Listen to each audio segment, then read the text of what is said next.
Qui suis-je? Où vais-je? D'où viens-je? C'est des grands problèmes. Ah, c'est assez curieux, enfin, c'est bizarre.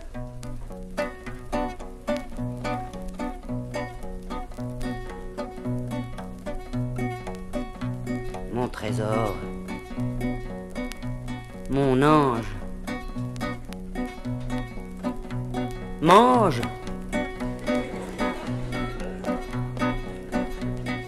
Oui, c'est vrai, le monde a faim, il faut partager son pain. C'est le devoir de tous ceux qui ont le ventre plein. Hélas, mes bonnes intentions ne remplissent pas les bedons. Heureusement, depuis qu'on s'aime, j'ai plus de problème. Tu manges tout le temps. Tu manges, j'ai perdument. Tout ce que tu vois, tu l'engloutis. Ah mon Dieu, quel appétit. Tu manges tout le temps. Ma petite ogresse que j'aime tant. Ma charité, ma bonne action. Toi, mon péché mignon. Avec toi, jamais question de promenade, de réception. Tu as peur de rater les émissions culinaires. Nous vivons dans notre tour entre le beefsteak et l'amour. Et quand je t'embrasse, tu louches vers la soupière. Tu manges tout le temps. Tu manges éperdument. C'est merveilleux de te nourrir et de te voir grossir. Tu manges, tu me dévores. Ma cannibale, ma carnivore. Ma boulimie, ma digestion. Toi mon péché, glouton. À pleine cuillère, à longue dent. Tu manges tout le temps. Sans respirer, tu engloutis toutes mes économies. Tu manges mes provisions. Moi, je digère les additions. Mais je m'en fous même si tu me prends jusqu'au dernier cure-dent, pourvu que tu manges tout le temps. Pourvu que tu manges tout le temps. Pourvu que tu manges tout le temps. Mon trésor, mon ange, mange!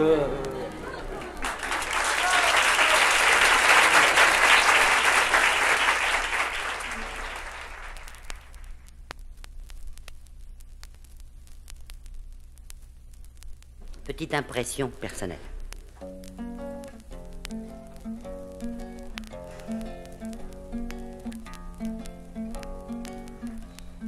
Inexorablement, vous entrez dans ma vie, et je suis votre esclave, et partout je vous suis. Vous êtes la bataille dont je suis le vaincu, et entre vos filets, je ne résiste plus. Inexorablement, nous allons au concert, bien que ce soit le coin du feu que je préfère. Inexorablement, vous cuisez le poisson, malgré ma sympathie pour le bœuf aux oignons. Inexorablement, j'aimerais vous garder, parce que j'ai pour vous les plus tendres pensées. Et pourtant, l'autre soir, je me suis trouvé seul. Vous partiez, disiez-vous, chez l'oncle de Bailleul. Inexorablement, la pendule a tourné. Inexorablement, je fais ce qui me plaît. Aussi vous reveniez demain à la maison. J'accepterai le concert, j'accepterai le poisson. Aussi vous revenez demain à la maison. J'accepte le concert, j'accepte le poisson.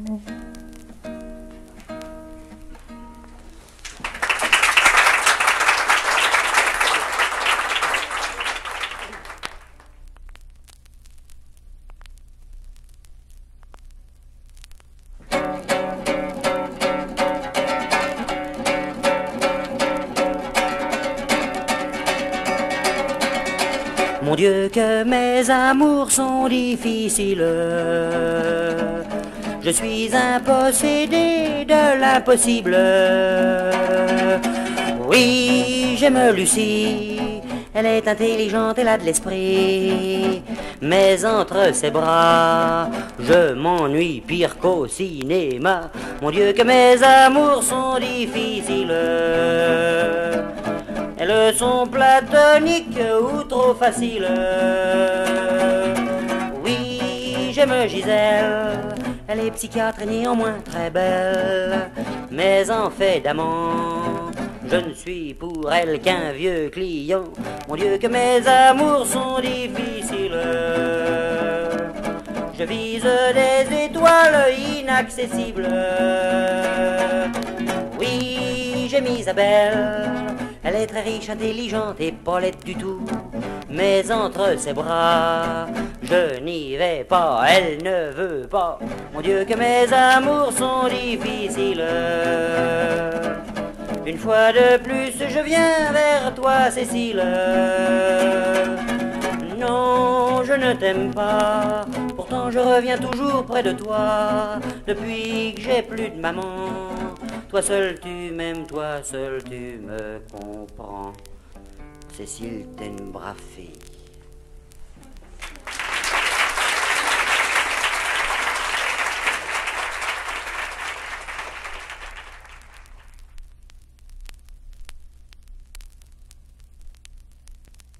Des gens qui doivent dire, il est fou. Il est fou.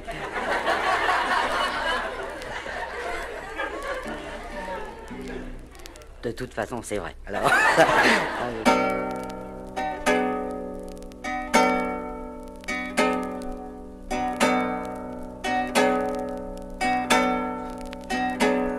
Dans ce monde matériel, je pense intellectuel, assis aux deux magots, j'épluche André Malraux.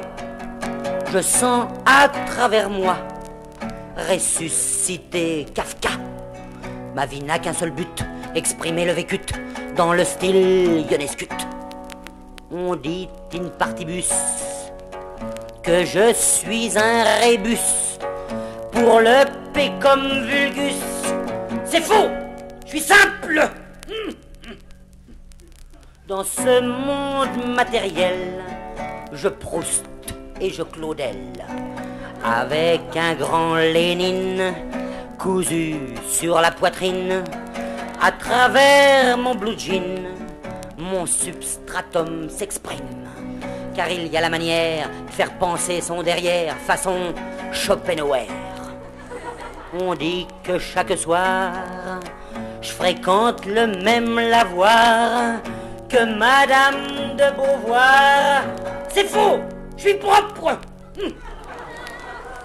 Dans ce monde matériel, je marche intellectuel.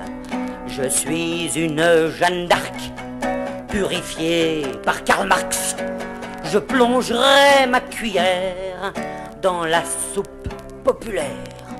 Et aux hommes qui ont faim, je lirai chaque matin la Bible de Pékin.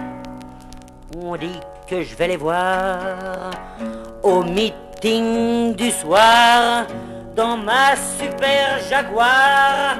C'est vrai, mais ça les frappe, nom de Dieu. Dans ce monde matériel, je couche intellectuel parmi les sybarites de l'amour tripartite. Mais le style acrobate, ça fait un peu rive droite. J'ai une femme dans la peau, nous faisons dos à dos du lavage de cerveau. On dit que sous l'édredon, je ne lui donne le frisson qu'en lisant du breton. C'est faux, c'est Astérix qui l'intéresse, et je souffre.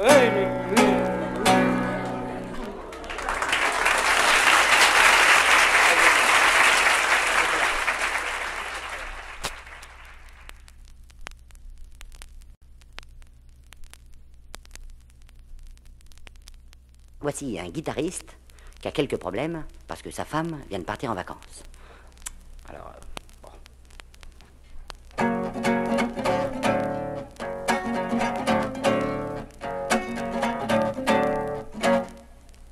Ouais.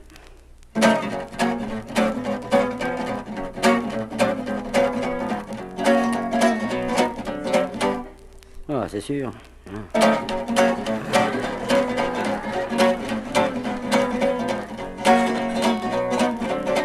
Tu parles, un mois de vacances. À Berck. Oh, une jolie petite plage. Il pleut tout le temps. Mais qu'est-ce qu'elle peut bien faire?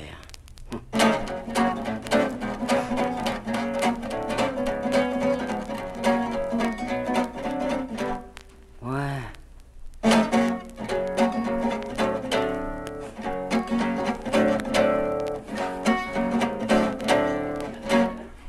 Moi, je les vois tous les deux.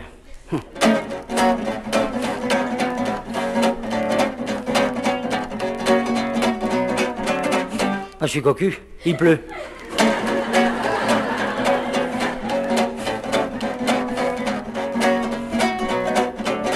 Oh la vache. Pendant que moi je gratte pour payer les vacances de madame. Ouais. Puis je bouffe des nouilles.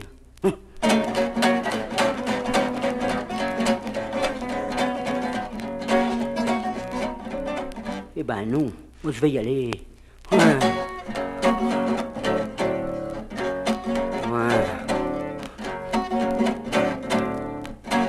Puis je vais leur causer.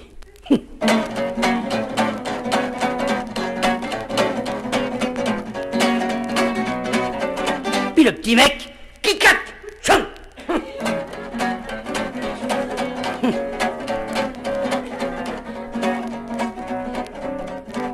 Et si c'était le maître nageur? Ouais. Moi, me faire casser la gueule pour une nénette, ça va pas, non? Oh.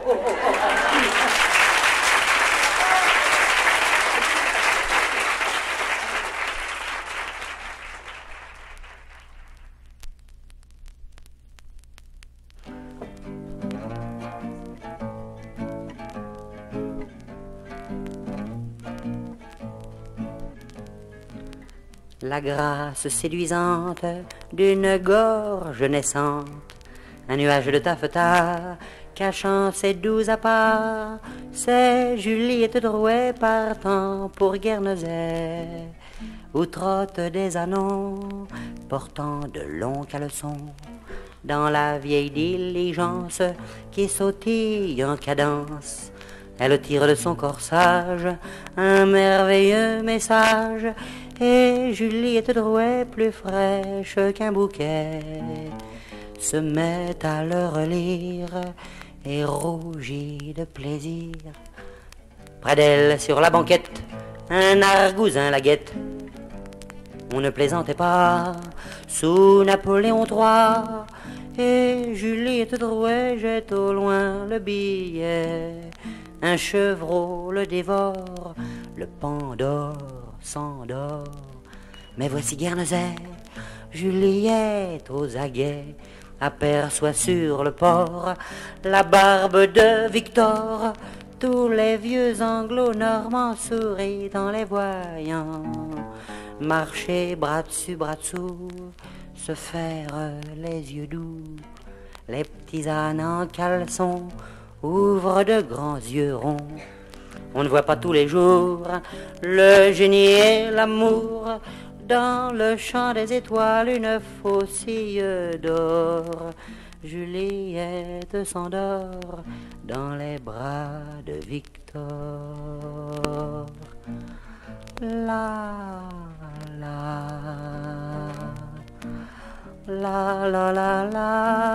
une faucille d'or dans le champ des étoiles, veille jusqu'à l'aurore sur Juliette et Toto.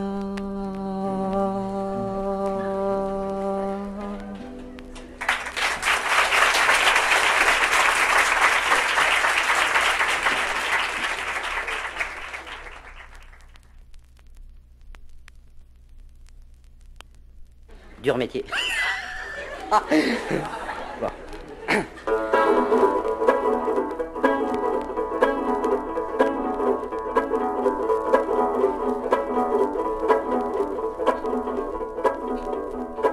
L'autre jour à l'Olympia, j'ai voulu aller écouter, et là, il y avait des fanas et des fadas et des papas et des nanas. Sur les grands boulevards, il y avait de la guitare, entourée d'agents pour rentrer dedans. Les visons et les blousons se battaient pour la jolie voix d'Ella. qui était venu me régaler en écoutant la voix d'Ella. Parmi ses fanas, ses fadas, ses papas et ses nanas. Quand elle arriva, tout le monde se leva. Je ne voyais plus rien, j'entendais plus rien. Les mains tapaient tant que mes tympans n'entendaient plus la voix d'Ella. Un vieillard à barbichette tirait sur son chewing-gum. Une dame en vison était grimpée sur une colonne. Je demandais à un mec de me prêter son programme. Je l'ai reçu dans l'œil. Plaf! Je me suis concentré pour essayer d'écouter les chansons d'Ella. Malgré l'aspirine, au bout d'un quart d'heure, j'avais la tête grosse comme ça. Le vison visait, un croulant croulait, les guitares volaient, l'esquimau gervait. Je ne l'ai pas vu arriver, je l'ai reçu dans mon autre œil. Plaf! Les yeux fermés, on est mieux pour écouter les chansons d'Ella. Comme j'entendais rien, je me demandais si elle avait perdu sa voix. Ma voisine outrée me dit, vous dormez? C'est dans le perronné que j'ai pris son coup de pied. Ouais, mais que ne supporterait-on pas pour écouter la voix d'Ella? Les pompiers de Paris et les poulets de Papon ont envahi l'Olympia en jouant du bâton. Je les appelais vers la sortie quand j'ai pris sur la tête une fan. Ah! J'en ai vu 36 chandelles, mais maintenant j'entends la voix d'Ella.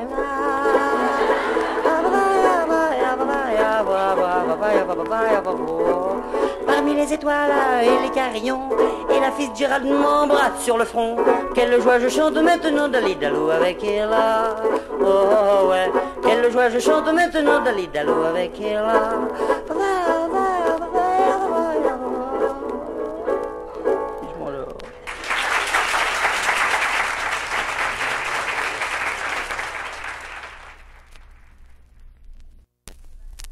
Crève un Dieu, v'là l'été les vacanciers vont arriver, v'là l'été les vacanciers vont arriver.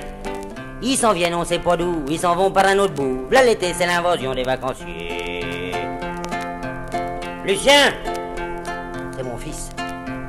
Écris donc frais, tu la portes. Ouais. C'est les vacances, c'est la transhumance. Les vacanciers, c'est comme les fourmis, ça se répand partout dans le pays. Plus ça va et plus ça s'enhardit. L'an dernier, j'en avais pas trouvé un dans mon lit. Oui. Le vacancier du mois d'août, c'est vraiment une race à part. C'est comme des hiboux avec leurs lunettes noires. Ils se promènent quand ils m'ont nu, on voit plus de poils que de tissu. Moi je rigole quand ils s'assoient dans mes gratte-culs. Viens donc voir Germaine, c'est ma femme. Regarde-moi celui-là. Oh, c'était un homme ou une femme? Oh, oh ben, c'est une femme, elle a pas de broguette. C'est les vacances, c'est la transhumance. Les vacanciers, c'est comme les sauterelles. Quand ça tombe, c'est pire que la grêle. D'un seul coup, on en voit partout. Y a vraiment que la pluie qui arrive en venir à bout. Le vacancier, quand il roule, faut jeter sur le bon côté. Va falloir laisser les poules au poulailler. C'est ben pis quand il s'arrête, il pense plus qu'à son gésier. Faut que je mette du barbelé à mes poiriers. Attention, hein Sophie, c'est ma cadette. Je veux bien que t'ailles au bal, mais avec ton frère, pas faire comme ta mère. C'est les vacances, c'est la transhumance. Les vacanciers, ils sont comme la pluie. Quand elle vient, on y dit merci. Mais on se sent mieux quand elle est partie. Pourtant, ça me plairait d'en trouver un pour la Marie. Oui, c'est mon aîné, je sais pas quoi que je vais en faire. Crève un Dieu, v'là l'été, les vacanciers vont arriver. V'là l'été, les vacanciers vont arriver. Y a qu'une chose que je comprends pas, c'est pourquoi qu'ils viennent ici. Moi, quand je veux les belles vacances, je monte à Paris avec la Jeannette. Et la Jeannette, c'est... Ouais.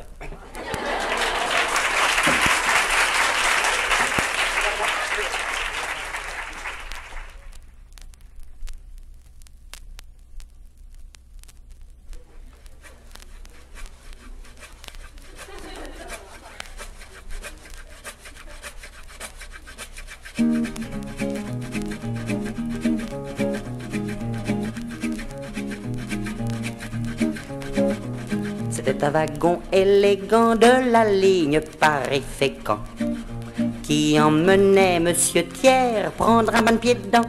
La mer quand démarra la machine, les belles dames en crinoline poussèrent des cris d'orfraie, c'est la rançon du progrès. On vit même une dame tirer le signal d'alarme parce que les chaos défonçaient son chapeau. Et une jeune perdrix qui sortait du couvent demanda: est-ce ainsi que l'on fait les enfants? Oh la vapeur, la vapeur, la vapeur.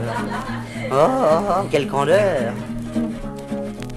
Dans le wagon on vit aussi l'impératrice Eugénie.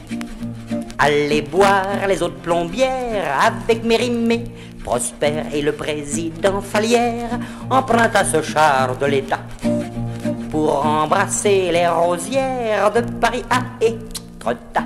Comme il n'existait pas à cette époque-là ce que les Italiens appellent ritirata, on profitait de l'arrêt au petit Quevilly pour courir dans les prés cueillir les pissenlits. Oh la vapeur, la vapeur, la vapeur. Ah, ça va mieux. Le vieux wagon tout vermoulu depuis longtemps est au rebut.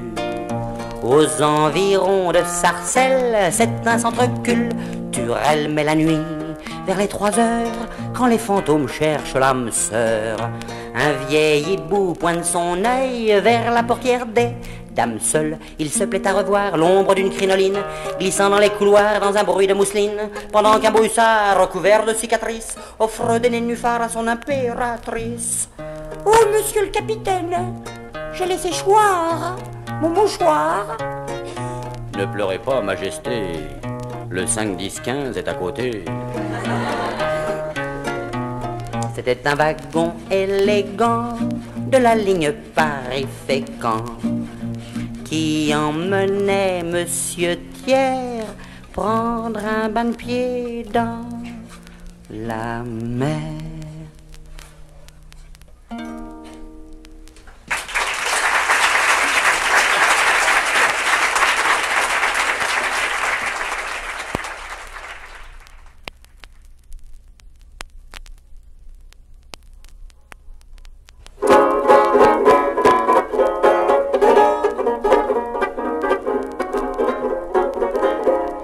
Chaque soir tu faisais ton numéro au son du banjo, avec un sautoir pour toute ta vie, et à la sortie des messieurs gantés de blanc t'attendaient en piétinant. Tu ne les regardais même pas, tu partais seul à petits pas. D'aller, d'aller, blonde poupée défalée, d'aller, d'aller, élégante et jolie, sur les planches à Deauville pendant le week-end. Tu faisais faire ton portrait par Van Dongen. D'aller, d'aller, sûrement t'as raté ta vie quand un monsieur riche t'offrait sa protection. Tu disais toujours non, non, non, non, toujours non. Sous ton chapeau cloche de chez Lewis après le tennis, roulant dans ton torpedo voisin à plus de 80.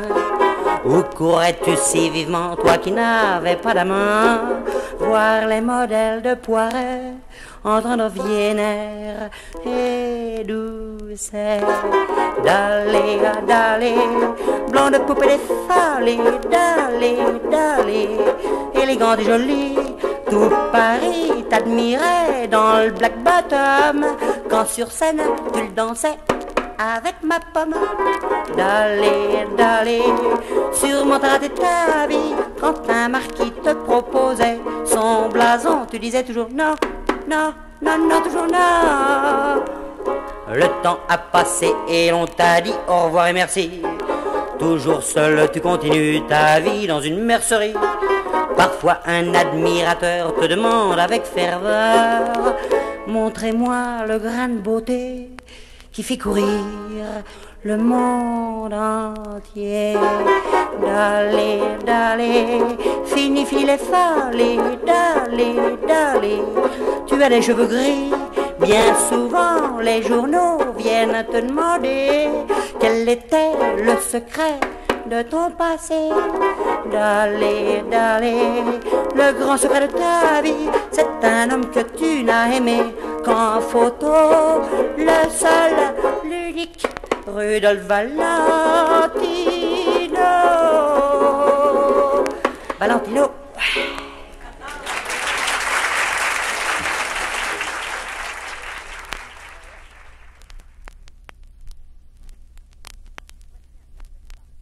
Voici un portrait de femme. mais pas n'importe quelle femme. Celle-ci, c'est la femme la plus snob que j'ai jamais rencontrée.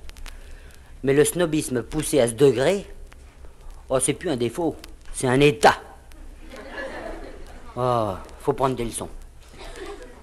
On racontait des histoires sur les femmes ultra snobs. C'était les histoires de Marie Chantal. Et il y en avait une qui était charmante et qui dépeignait assez bien ce degré de snobisme. C'était un soir Marie Chantal qui rentrait chez elle, qui voyait ses petites amies et qui leur disait « Figurez-vous, mes très chers, qu'il m'est arrivé une chose extraordinaire aujourd'hui. Je suis sortie, mais je n'ai pas pris la Rolls-Royce. Non, j'ai pris le métro. Vous connaissez ? Ça, c'est du snobisme, n'est-ce pas ? Ah.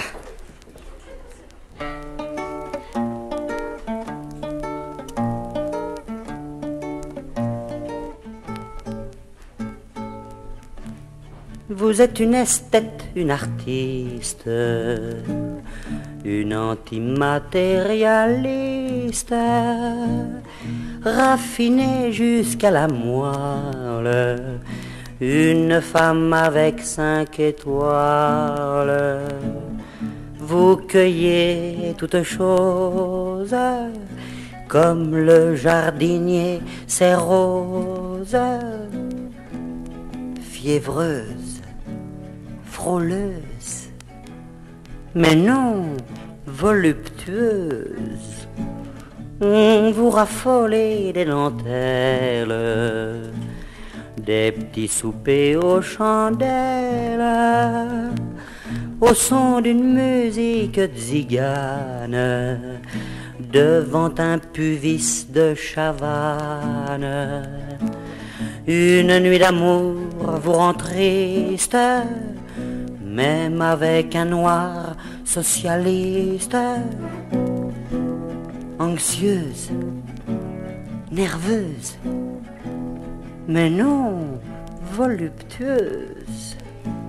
Non, vous n'êtes pas érotique, c'est trop dur la gymnastique. Un rien suffit à votre vie, même une dame de compagnie. L'amour est plus capiteux, oh, quand tout se passe dans les yeux. Ah, es-tu vraiment une amoureuse? Mais non, une voluptueuse. Heureuse? Non. Contente.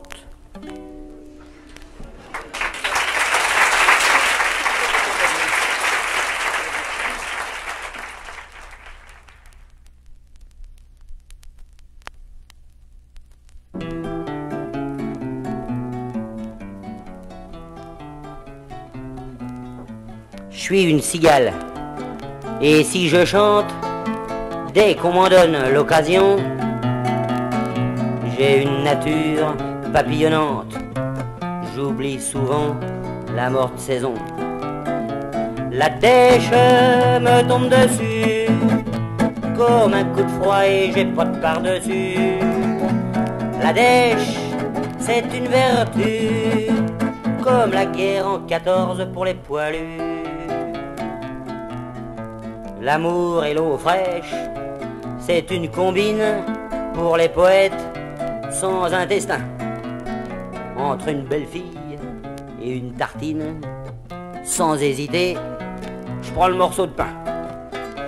La dèche me fait marcher à petit pas comptés. La dèche ne me laisse pas le choix, faut éviter tout ce qui creuse l'estomac. Je suis une cigale et quand je chante, dès que j'ai 1000 balles, je marche au foie gras. Mais quand je suis pauvre, le foie gras représente mon rensort pendant un mois. La dèche me fait penser, quand je suis repu, je peux jamais y arriver. La dèche, faut la remercier, le génie ne visite que les fauchés. c'est du moins ce que disent les grosses mémères pour encourager le rapin. En ce qui me concerne, je ne sais rien faire quand chez le voisin ça sent le gratin. La dèche et moi, on est copains au moins 2 mois sur 3. Ce soir, je mange du foie gras. Tant pis si demain la dèche remet ça. Tant pis si demain la dèche remet ça.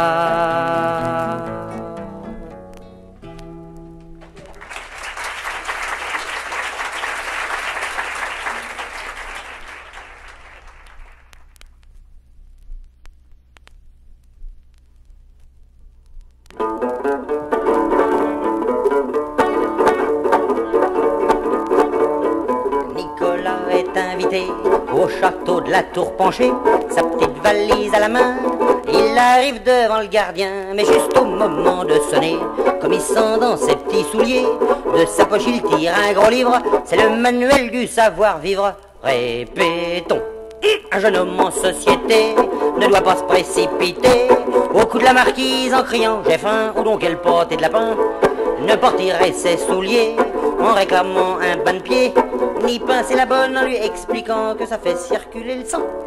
Quand la maîtresse de maison vous fait entrer dans le salon, les mains des dames, il faut baiser sans les tordre ni les mouiller, et ne pas dire au vicaire en lui fermant son bréviaire lisez donc plutôt dans la série noire, il y a de la strychnine dans le ciboire.